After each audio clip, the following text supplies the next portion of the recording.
seperti tes pack kehamilan tuh ya dok ya, ada apa namanya garis merahnya nih dok. Nah itu pembacaannya gimana dok? Kadang ada beberapa yang juga samar gitu ya. Kalau samar itu apa berarti COVID tapi mungkin nggak parah gitu ya. Gejala COVID aja bukan COVID kalau samar. Atau kalau gelap banget tuh berarti parah banget. Nah itu apa bisa seperti itu ya dok ya?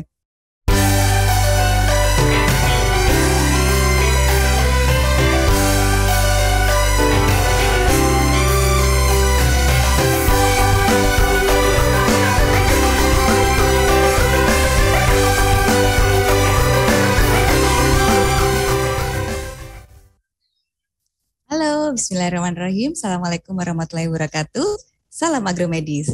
Kembali lagi bersama saya Dr. Adelia Handoko di YouTube channel Fakultas Kedokteran Universitas Jember di Bincang Agromedis. Nah, gimana nih kabar sobat agromedis semua? Semoga semuanya dalam keadaan sehat walafiat ya. Ada topik menarik yang akan kita bahas pada hari ini.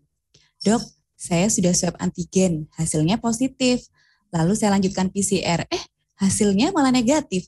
Jadi saya ini positif atau negatif sebetulnya ya dok COVID-nya. Nah penasaran kan? Karena itu sekarang saya sudah kedatangan narasumber yang luar biasa. Beliau adalah dokter ini spesialis patologi klinik. Kita sapa dulu yuk beliau. Selamat datang dokter ini.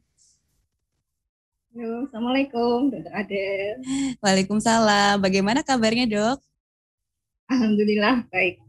Baik ya dok. Nah ini dok, ini pertanyaan tadi mungkin banyak dialami juga oleh sobat agromedis di luar dok. Jadi sudah swab antigen hasilnya positif dan pada saat dilanjutkan swab PCR hasilnya negatif dok. Nah ini saya negatif atau positif sebetulnya dok?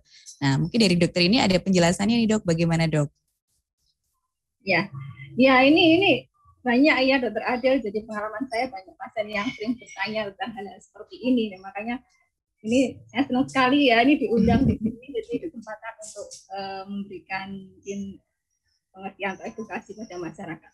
Iya, benar sekali dokter Adel, ini yang jadi masalah kita ya. Jadi benar. Jadi kalau sebenarnya itu kalau swab antigen atau yang mungkin kita kenal dengan rapid diagnosis test antigen, ya RDT antigen. Terus gampangnya teman-teman sahabat agromedis mungkin kalian swab antigen gitu ya. Kalau itu positif, sebenarnya swab PCR-nya atau tes PCR-nya itu 99,99% itu harusnya positif. Ya, begitu. Kalau itu tidak positif, itu pasti ada sesuatu. Apakah itu dari pengambilan sampelnya, proses swabnya, atau dari cara pengerjaan PCR-nya dan sebagainya, metode sebagainya, pasti ada sesuatu yang tidak sesuai. Itu yang perlu dipahami dulu oleh teman-teman. Tapi kalau sebaliknya dokter Adel, kalau misalnya swab antigennya atau rapid diagnosis tes antigennya itu yang negatif, nah itu PCR-nya masih bisa memungkinkan dia negatif atau positif. Positif. Oh, apalagi kalau ada kontak erat atau. Nah itu ya dok ya. Ya. Apalagi kalau dari riwayat kontak, biasanya kalau ada yang positif terus yang negatif, pilih yang negatif nih dok. Pilih yang negatif, bukan pilih yang positif. Jadi justru kalau di tes swab antigennya itu positif, berarti PCR-nya 99% kemungkinan positif ya dok ya? Ya. Nah baik, nah ini kan ada dua dok, ada swab PCR, ada swab antigen, ada swab PCR. Nah ini kalau sobat agromedis mungkin harus memilih dok, sebaiknya pilih yang mana nih dok, swab antigen atau swab PCR dok, atau harus dua-duanya dijalankan nih dok? Ya.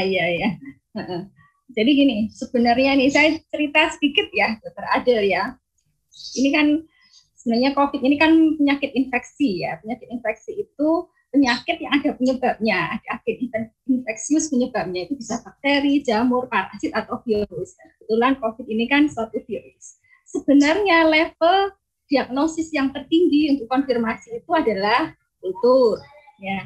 Tetapi kalau kultur virus ini kan sulit, jadi harus dikerjakannya di laboratorium dengan tingkat keamanan yang tinggi ya. Istilahnya laboratorium dengan DSL 3 di level 3. Nah itu karena tidak semua daerah di Indonesia punya, maka kita pakai yang level 2 untuk konfirmasinya. Level berikutnya itu pakai PCR ya, yang kita mendeteksi materi genetik dari COVID-19 ini. Dan karena memang untuk laboratorium PCR untuk COVID ini juga masih membutuhkan sarana prasarana laboratorium yang sesuai untuk pengerjaannya. Ya.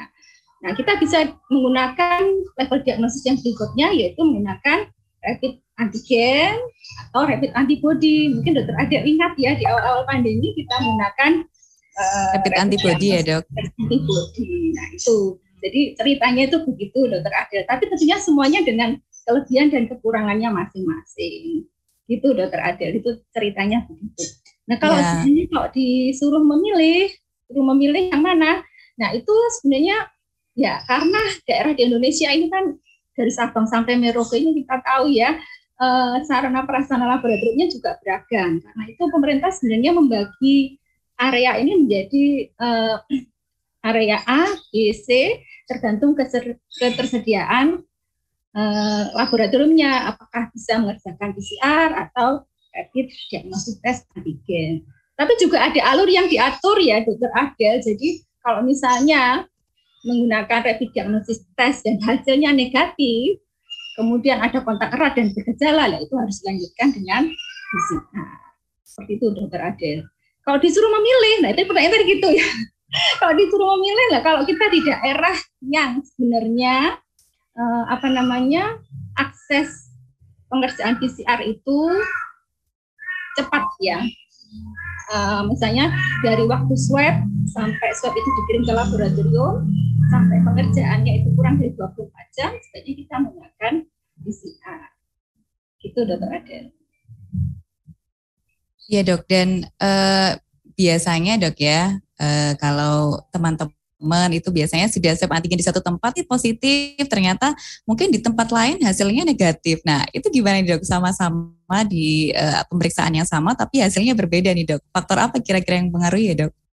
Ya benar, tadi sebenarnya saya sudah menyampaikan ya, tapi jawabannya saya taruh di belakang supaya teman-teman terus mengikuti, tidak di skip ini. Itu sudah saya sampaikan, kalau rapid antigen atau swab antigen itu positif, maka 99,99% PCR-nya akan positif.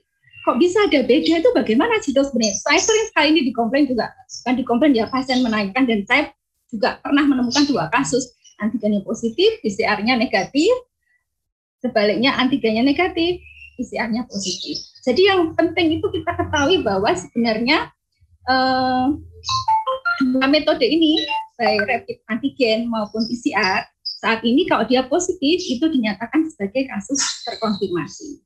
Cuman perbedaannya, kalau PCR itu kita mendeteksi materi genetiknya, sedangkan kalau pada swab antigen itu kita mendeteksi protein dari virus. Itu. Dua-duanya memang menggunakan swab, makanya mungkin teman-teman sahabat-sahabat agromedis mengenal sebagai swab antigen dan satunya swab PCR. Yang penting lagi sebenarnya ini yang penting ya, Adel, swab antigen atau rapid diagnostic test antigen ini itu bisa mendeteksinya itu 1 sampai 7 hari setelah munculnya gejala, dari gejala awal, misalnya 1 sampai 7 hari. Sedangkan kalau PCR ini bisa mendeteksinya 1 sampai 3 hari sejak terpapar dari virusnya. Jadi sebenarnya rapid antigen ini bagus kalau digunakan pada saat fase akut atau saat sudah bergejala dari 1 hari sampai 7 hari. Kalau antibody yang dulu kita pakai itu malah lebih lama lagi, 7 sampai 10 hari. Itu yang yang penting lagi. Yang berikutnya adalah tadi kok beda, kenapa? Tadi ya, karena juga sensitivitasnya itu berbeda. Meskipun sebenarnya rapid antigen yang beredar di negara kita ini sudah diatur ya sama pemerintah, yang memiliki sensitivitas lebih dari 80% dan spesifitas lebih dari 97%. Tetapi antara rapid diagnostic test antigen dan PCR ini memiliki sensitivitas yang berbeda. Jadi kalau mungkin teman-teman sahabat-sahabat agromedis mungkin kalau dari hasil PCR itu ada nilai CT gitu ya. Ini kalau dikatakan bahwa rapid diagnostic tes antigen ini bisa mendiagnosis atau menghasilkan hasil yang positif itu kalau CT-nya itu kurang dari 25 dokter Adel, atau kurang lebih kalau dinyatakan kopi virus ya lebih dari 10 pangkat 6 kopi virus per mili. Sedangkan kalau PCR CT lebih panjang lagi, lebih dari 25, 35 sampai 40 masih bisa terdeteksi. Jadi lebih sedikit lagi kopi virusnya itu bisa terdeteksi lewat PCR. Ini yang menimbulkan perbedaan hasil tadi, Dokter Adel. Iya, betul-betul. Ini informasi baru nih Sobat Agromedis, Dok. Jadi yang pertama tadi dari tinjauan waktunya ya, Dok ya. Jadi antara pemilihan antara yang PCR dan yang antigen. Nah sekarang ini kan di e-commerce ya Dok, banyak dijual. Saya juga pernah beli nih Dok kebetulan. Jadi ada swab antigen itu sudah dijual lengkap Dok, sudah dengan alatnya, sudah dengan alat swabnya, sudah dengan botol-botol kecilnya itu semua sudah lengkap dalam satu paket. Nah dan range harganya bervariasi nih Dok. Saya pernah lihat sampai mulai dari harga 25.000 yang paling murah Dok dijual. Nah itu kira-kira bagaimana Dok? Direkomendasikan tidak Dok kalau kita membeli alat pemeriksaan itu secara mandiri Dok? Ya, gini. Jadi kalau ada panduan sebenarnya Dokter Adel yang sudah dibuat oleh pemerintah ya. Ada panduan yang kita pakai bahwa swab antigen atau rapid diagnostic test antigen yang beredar di negara kita itu sebenarnya satu syaratnya dia sudah mendapatkan izin dari Kementerian Kesehatan untuk izin edarnya. Yang kedua begini, jadi rapid diagnostic test antigen itu memiliki salah satu diantaranya dia memiliki izin edar dari WHO. Ya, itu ada izin edarnya. Kemudian yang berikutnya bahwa dia memiliki masing-masing rapid diagnostic test antigen itu harus memiliki sensitivitas lebih dari 80% dan spesifitas lebih dari 97% yang sudah dites oleh Badan Penelitian dan Pengembangan Kementerian Kesehatan pada fase akut. Dan biasanya Kemenkes ini melakukan evaluasi tiap 3 bulan sekali. Nah, itu dapat dari mana list reagen-reagen yang boleh beredar di Indonesia itu sudah ada, bisa dilihat di webnya Kemenkes ya. Ada di info Alkes Kemenkes itu ada, bisa dilihat rapid diagnostic test yang boleh. Nah tadi kalau tentang reagennya, terus bagaimana tentang yang melakukan sendiri di rumah? Banyak memang ya Dokter Adel. Nah tadi sudah saya sampaikan, mungkin saya kelupaan juga bahwa yang bisa menimbulkan perbedaan itu tadi ada proses pengerjaan termasuk cara swabnya. Nah ini yang penting sekali. Ya, ini Dokter Adel sering ini terjadi ini ya ini benar ya, ini benar terjadi. Jadi dia itu swab antigennya positif, kemudian langsung swab PCR, ya hasilnya negatif. Ada bergejala pasien ini. Nah dia kebetulan datang ke pasiennya baik ya, jadi datang ke saya. Kemudian saya coba Ibu besok ya kita ulang swab lagi. Ternyata betul swab PCR-nya positif. Jadi yang bisa diambil di sini sebenarnya untuk pengambilan swab ya nasofaring ini itu ada waktunya. Jadi misalnya kita sudah swab nih ya, swab pagi untuk pemeriksaan antigen. Jangan kemudian sorenya lagi kita swab lagi. Paling tidak diberi jarak 24 jam. Karena gambarnya begini Dokter Adel, itu kalau kita melakukan swab itu kan kita menggunakan swab rayon ya, itu kita masukkan, kemudian kita putar ya 3-4 kali. Ibaratnya kalau ini seperti disapu, dibersihkan begitu ya. Ya. Nah, apalagi kalau viral load-nya hanya sedikit. Kemudian besoknya atau enggak sampai besoknya, sorenya dia pindah lab, swab lagi. Bisa dibayangkan sudah dibersihkan tadi ya, mungkin tinggal sedikit. Sudah dibersihkan, sudah bersih, sudah hilang. Hilang karena diambil swab, betul. Rapid diagnostic test yang memang sensitivitasnya seperti itu. Bisa kira-kira salah satu penyebabnya yaitu kenapa kok jadi negatif. Jadi, sebaiknya memang untuk swab ini kita berikan jarak paling tidak 24 jam gitu Dokter Adel. Ya. Kalau beli mandiri, dites mandiri kan masukkan sendiri terus kayaknya sudah cukup deh. Apa belum ya ke dalam? Oh terlalu dalam gitu, batuk-batuk gak jadi, tarik lagi dong. Belum sempat diputer, belum sempat ini kan gitu. Jadinya wah ini bisa salah kaprah nih ya Dok, kalau di ini sendiri jangan nggak sampai masuk ke dalam, mungkin cuma sampai di rongga hidung aja sudah ditarik. Nah bagus. Nah ini informasi yang penting nih untuk Sobat Agromedis ya. Jadi kadang-kadang dimasukkan nanti kayaknya terlalu dalam, takut nanti berdarah, takut apa gitu ya Dok, akhirnya ditarik lagi. Kalau terlalu luar ternyata juga nggak dapat virusnya, nggak tertangkap. Nah, terus terkait pembacaannya dok, itu kan ada beberapa dari swab antigen tuh ya dok, dari rapid antigen itu seperti tes pack kehamilan tuh ya dok ya, ada apa namanya garis merahnya nih dok. Nah itu pembacaannya gimana dok? Kadang ada beberapa yang juga samar gitu ya. Kalau samar itu apa berarti COVID tapi mungkin nggak parah gitu ya, gejala COVID aja bukan COVID kalau samar, atau kalau gelap banget tuh berarti parah banget. Nah itu apa bisa seperti itu ya dok ya pembacaannya dok? Ya, ya benar. Jadi kalau menggunakan rapid antibody itu memang ada 3 garis ya. Salah satunya kontrol, dan yang 2 adalah antibody M dan B. Kalau pada recording stopped. Antigen itu ada 2 garis, 1 garis tes dan 1 garis kontrol. Yang perlu diperhatikan memang garis kontrol ini harus recording muncul, in progress. baik itu di hasil negatif maupun di hasil positif. Sedangkan yang membedakan adalah di garis tes.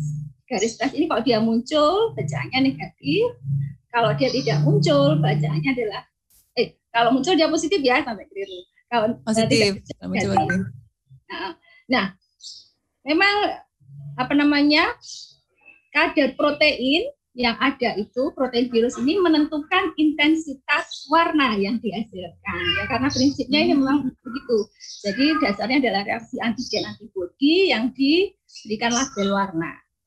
Jadi kan kita deteksi antigen virusnya nih, dokter Adel, ya kan, dari swab nasofaring. Di reagen itu ada antibodinya yang dilabel warna. Jadi kalau memang kadarnya itu rendah, memang akan didapatkan hasil intensitas dari garis tesnya itu lebih kurang tajam dibanding garis kontrol. Tetapi bagaimana dok menunjukkan kalau itu samar sekali, ini positif atau negatif? Nah, itu yang penting adalah sudah ada perbedaan dengan background-nya. Jadi kan tes ini dikerjakan di kertas atau di membran nitroselulosa ya, yang warnanya putih. Jadi sudah ada perbedaan dengan membrannya atau background-nya atau dasarnya, itu bisa dikatakan positif meskipun itu lebih samar kalau dibandingkan dengan kontrol. Itu dokter Adel. Kemudian juga harus tepat waktunya. Jadi untuk rapid antigen ini kan ada yang bacanya 10 menit, ada yang 15 menit, ada yang sampai 30 menit. Nah itu kita harus ikuti sesuai dengan petunjuk dari reagen itu masing-masing. Kalau sudah 10 menit, ya 15 menit kemudian ya jangan dibaca. Kalau harus ditunggu 30 menit, ya 30 menit itu baru dibaca. Ada yang sering dibacanya mungkin terlalu cepat ya, atau waktunya. Gitu. Nah itu berarti harus hati-hati ya dok ya kalau melakukan pemeriksaan mandiri di rumah ya dok ya. Betul. Kalau saya memang lebih menyarankan teman-teman sahabat agromedis untuk melakukan pemeriksaan ini di laboratorium yang dengan pengawasan ya, karena kalau di laboratorium itu kan kita mengawasi mulai dari tahap pengambilan sampel ya, praanalitik tadi dokter Adel sudah yang hanya masuk di lubang ini saja, masuk ke dalam gitu. Kemudian penyimpanan reagennya ya, itu yang penting juga. Kemudian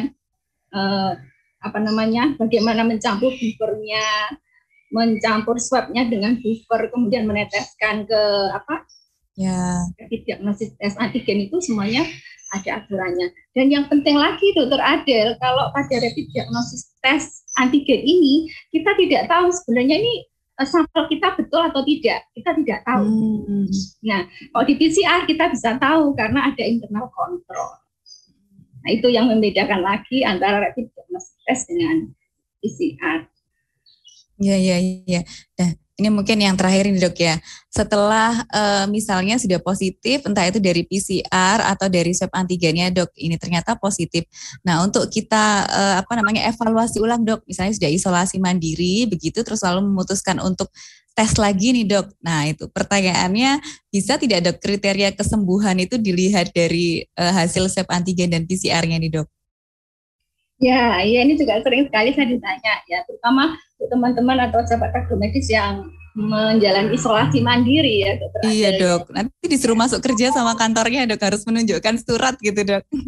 Ya, sebenarnya kalau secara umum kriteria pengakhiran isolasi itu ada 3 ya. Kita pakai time base 14 hari itu, atau pakai clinical base gejala kliniknya, atau pakai laboratory base. Ya, kalau pakai laboratory base adalah disarankan menggunakan PCR. Jadi sampai saat ini swab antigen atau rapid diagnostic test antigen ini masih belum bisa menggantikan kedudukan PCR. Kalau untuk diagnosis bisa, ya sudah bisa. Jadi terkonfirmasi antigen positif kita anggap konfirmasi. Untuk pelacakan kontak erat bisa digunakan, ya. Untuk screening bisa, tapi untuk daerah tertentu harus hasil negatif ada kontak erat dan gejala tetap konfirmasi dengan PCR.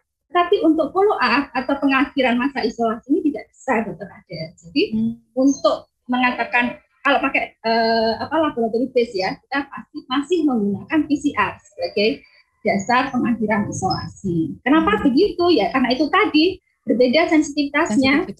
Ya, tadi hanya bisa mendeteksi pada jumlah COVID virus yang 6 atau lebih per mili. Ya padahal reagen PCR itu ada yang sampai 100 atau 200 kopi per mili. Jadi bisa dibayangkan ya Dokter Adel. Jadi PCR ini lebih sensitif sekali. Ya. Baik. Wah, sangat menarik sekali nih Dok informasi kita pada hari ini. Terima kasih banyak ya Dok. Mungkin untuk terakhir nih Dok, ada pesan-pesan dari Dokter ini untuk sobat agromedis di rumah Dok. Ya mungkin ini teman-teman atau sahabat agromedis, kalau misalnya memang bergejala, jangan takut atau jangan khawatir ya, jangan rasa takut untuk periksa ke laboratorium atau ke fasilitas kesehatan yang terdekat, ya karena dengan cepat terdeteksi, ya cepat penanganannya, dan kita juga bisa memutus rantai penularan COVID ini, Dokter Adel. Mungkin itu ya. Nah, demikian perbincangan kita dengan materi kita hari ini, Dr. Rini Rianti, spesialis patologi klinik. Nah, untuk sobat agromedis di rumah, jangan lupa ya, klik tombol like, subscribe, dan juga komen down below jika ada pertanyaan atau masukan yang ingin disampaikan ke Bincang Agromedis. Demikian perbincangan kita dengan Dr. Rini hari ini. Terima kasih. Wassalamualaikum warahmatullahi wabarakatuh. Salam agromedis.